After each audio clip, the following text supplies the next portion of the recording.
Olá galerinha, tudo bem com vocês? Hoje eu vou contar mais uma história do Cafuné em Perigos da Natureza. Ai, socorro! Ya! Tum! Paf, tum, paf, paf.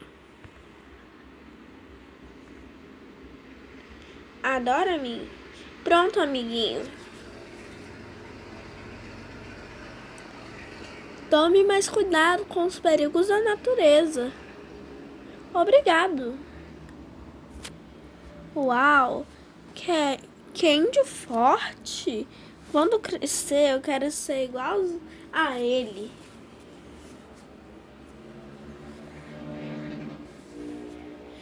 Aí parece uma serpente.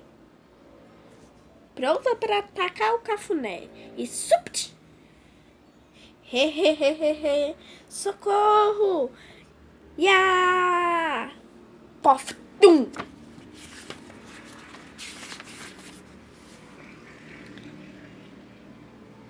Como lhe disse na página anterior, cuidado com os perigos da natureza. Aí parece um tigrinho. Minha, minha. Ya.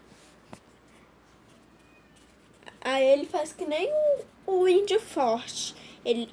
Aí ele corre atrás do tigrinho. Aí só que ele ficou assustado por causa que apareceu a mãe dele. Socorro! Eu avisei, eu avisei. Fora, fora!